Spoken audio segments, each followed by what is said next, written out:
kumanaan dad ah oo dadweynaha ku dhaqan caasimada dawladda Puntland ee Garowe ayaa saaka hiirtii waa bari iyagu u soo jarmaaday goobta barxadda magaalada Garowe si indhahooda markaasi ay ugu sugaan fantasiyaha iyo damaashaadka loo dhigayo 12 guuradii ka soo wareegtay markii dhidibada loo taagay maamulka ama dawladda Puntland sanad guuradii 12aad ee asaaskii dawlad goboleedka ama dawladda Puntland oo ahayd mid si weyn loo soo agaasimay isla marhaantaasina muddo bilaha qabanqaabadeeda la waday ayaa waxa ka soo qayb galay qaybaha kala gaduwan ee bulshada sida ururada dhalinyarada isboortiga shaqaalaha haweenka ardayda wax ka barata dugsiyada kala gedisan ee ku yaala caasimada dawladda Puntland iyo waliba ardayda wax ka barata jaamacadaha kala gedisan ee Puntland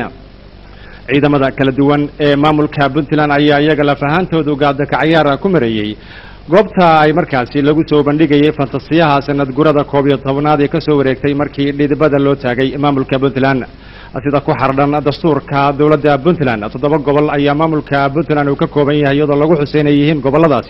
gobolada Sool Sanaag Cayn Nugaal Bari Mudug iyo waliba gobolka Karkar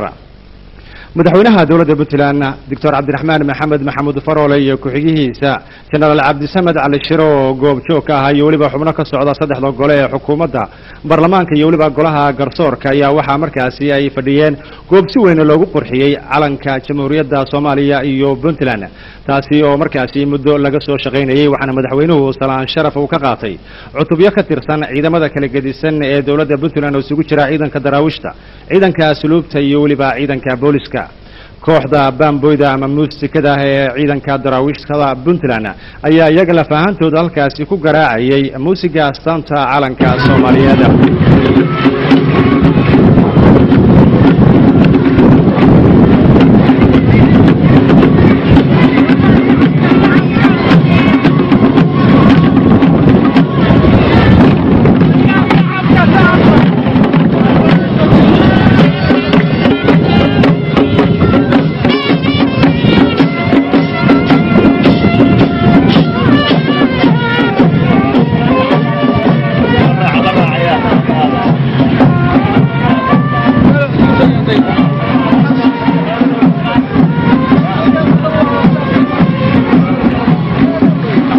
ayaguna goobta tii qurxinayay fardaha nugaaliga ah oo laga keenay degmada Taleex oo markaasi dhalinyaro iyagu markaasi yaqaan farda fuulku ay ku gaaf wareegayeen barxadda magaalada Garowe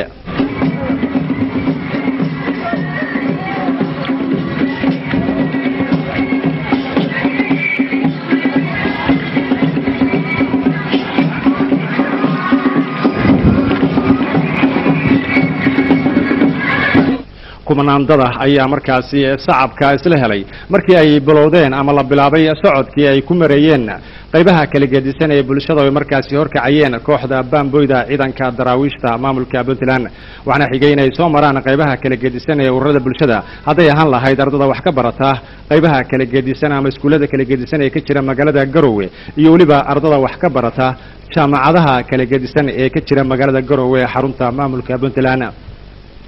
ugu dambeyntiina madaxweynaha dawladda Puntland Dr. Cabdiraxmaan Maxamuud Faroole ayaa hambaliyo iyo bogaadin ba u diray guud ahaanba shacabka ku dhaqan maamulka Puntland isagoo Ilaahay uga rajeeyay in sanadkiisa ay ku gaaraan barwaaqo iyo bashbasha